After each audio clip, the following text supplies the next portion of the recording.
Fitnah yang kita kena hadap di akhir zaman ni tuan-tuan. Fitnah yang kita kena hadap. Malam ni saya nak jawab satu isu. Di dalam sosial media ni dia duk main dah sehari dua ni.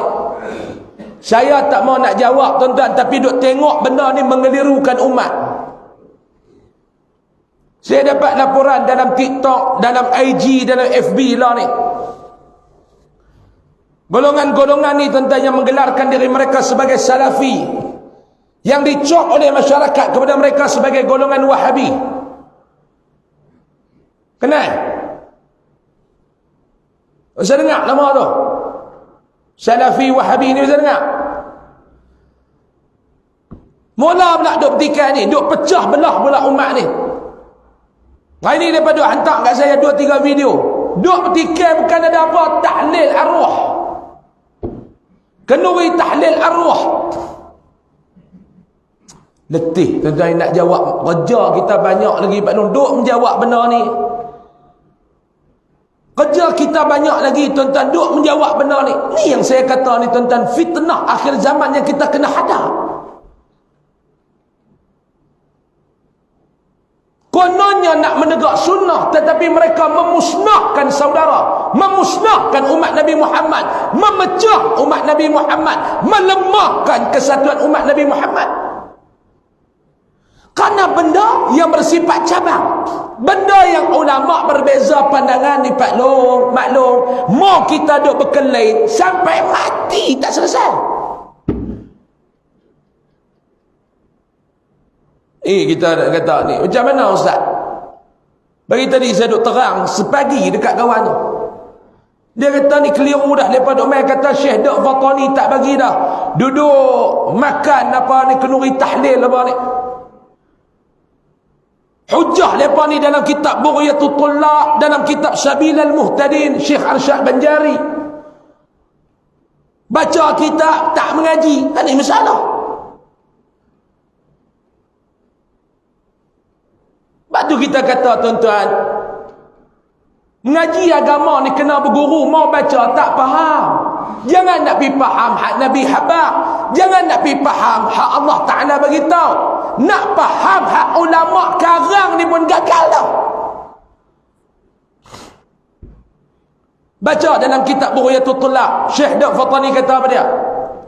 Dan makruh lagi bid'ah bagi orang yang kematian membuat makanan lalu menseru atas manusia memakan dia, sama ada dahulu daripada menanam ia atau kemudian daripadanya, seperti yang diadatkan oleh kebanyakan manusia.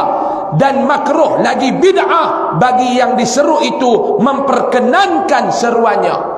Mai duk baca yang ni tuan-tuan, yang ni bukan saya kata, Syekh Dok Fatani kata. Mai duk bahas dekat orang awam. Wah, betul ya no Syekh Dok Fatani ya. Hak depa duk baca kitab dia, depa untuk ikut jahanam tuan-tuan. Lain yang ulama ni nak habaq, lain yang habis faham.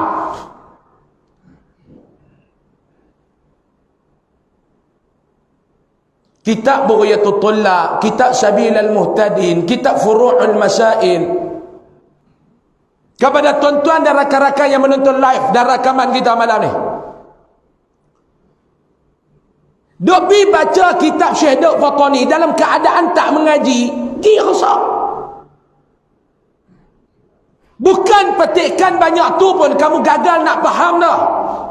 Sama dalam kitab Sabilal Muhtadin, saya tengok periksa teks dia sama. Dan makruh lagi bid'ah bagi yang kematian membuat makanan dan diseru kepada manusia atasnya memakannya dia, dahulu daripada menanam dia dan kemudian daripadanya, seperti yang diadatkan. Dan dimakruh lagi bid'ah segala yang diseru memperkenankan seruannya, sama. Lepas tu nak faham lagu mana Ustaz? Tuan-tuan, kena bawa kitab ni bagi tok-tok guru petani, yang ustaz-ustaz yang mengaji pondok, syarah terang baru nak faham. Jangan duk rasa kita ni mengaji ada PhD, Profesor Madya, Profesor penuh ni alim dah tuan-tuan. No. Kitab-kitab ni diterjemah, ulama ni terjemah daripada teks kitab turas Arab. Terjemah sebiji-sebiji mail tak. Kita minta maaf tuan-tuan, tahap saya ni tak mampu nak memahami kerana tanpa bantuan ulama.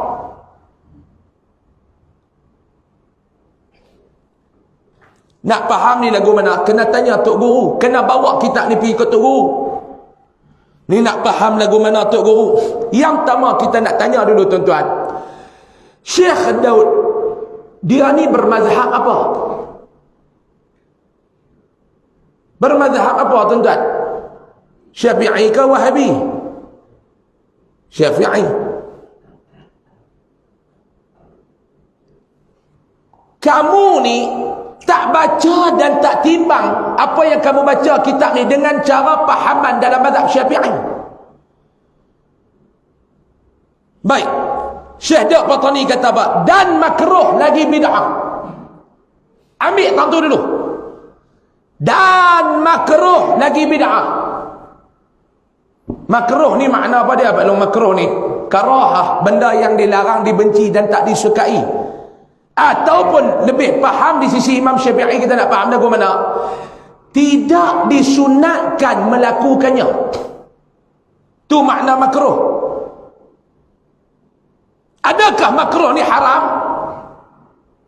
Adakah perbuatan makruh ni kalau kita buat jadi berdosa?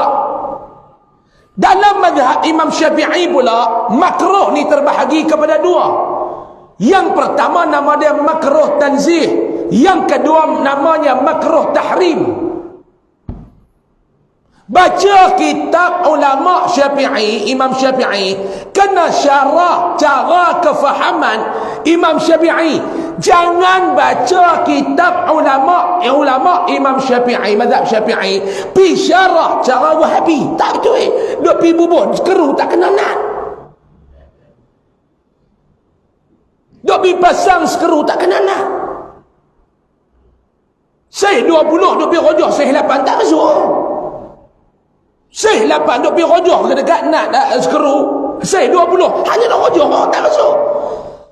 Baca kitab-kitab karangan ulama mazhab Syafi'i, duk pi syarah dan faham cara Wahabi tak kena. Duk pi pasang nak tak kena sekeru. Nak faham dia lagu mana? Dan makruh lagi bid'ah. Bukan haram, tapi makruh. Makruh ni pula makruh mana? Makruh tanzih ataupun makruh tahrim? Makruh ringan ataupun makruh berat? Oh, ada makruh ringan, makruh berat Zat? Ada. Makruh ringan, contoh antaranya minum guna tangan kiri, makruh tapi tanzih. Kena tetap dulu ni. Hak kita nak baca ni. Okey, makruh ada dua. Dan bid'ah. Kamu faham bid'ah, semua masuk neraka. Sesat masuk neraka. Tapi Imam Syafi'i kata bid'ah ada dua. Ada yang baik, ada yang jahat. Ada yang hasanah, ada yang dalalah. Ini menurut pandangan Imam Syafi'i. Dan kita pegang pandangan tu. Bid'ah dalam teks kitab ni, bid'ah yang mana? Yang hasanah ke yang dalalah? Kena letakkan dulu. Nak kata makruh, nak letak makruh mana? Tahrim ataupun tanzih? Tanzih ataupun tahrim? Nak kata bid'ah, nak letakkan bid'ah hasanah ataupun bid'ah dalalah? Jangan pukul rata lagu tu. Faham? Okey. Bagi orang yang kematian, bid'ah makruh dan bid'ah bagi orang yang kematian, menseru atas manusia memakan dia, sama ada dahulu daripada menanam ataupun kemudian.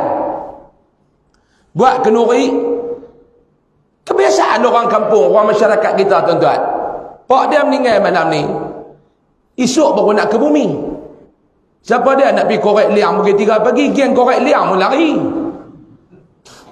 Kata dia boleh korek dah pukul 2 pagi, dia kata korek cerah esok lah. Duk korek malam-malam ni tak ada, duk main duk tegur kat belakang dengan kami pula tuan. Meninggal pukul 9.30 malam, dia tak ke bumi pukul 3 pagi. Korang-korang pukul 11 pagi esok dia sembahyang. Jadi lepas subuh esok ni tuan-tuan, orang nak pergi ziarah.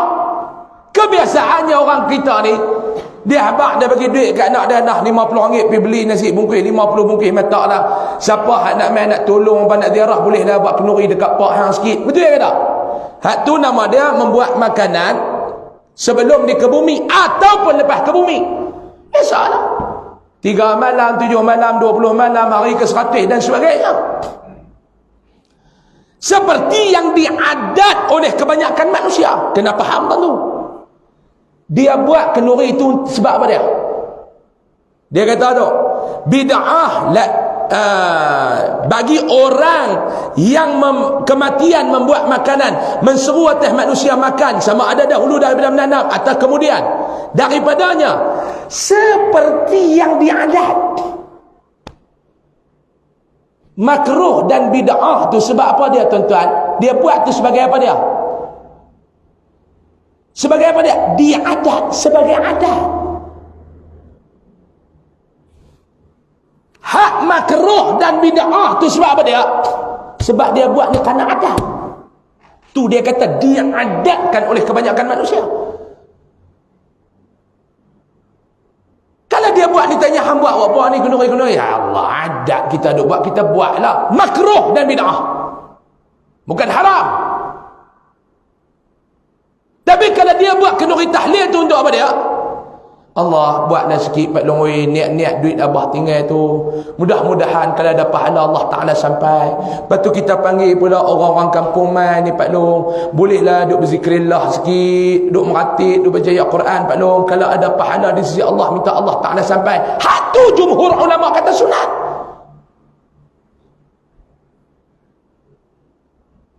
Baca kitab Jawi ni pun tak mampu nak faham.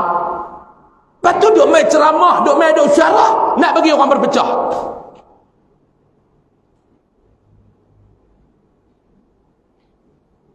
Tidak ada satu nas yang kuat buat ni tuan-tuan haram. Kita tak pernah mewajibkan, ni kami nak pergi wajib ada makanan, tu haram. Kalau dia buat betul apa? Allah, belum adat kita, belum. Makruh dan bid'ah.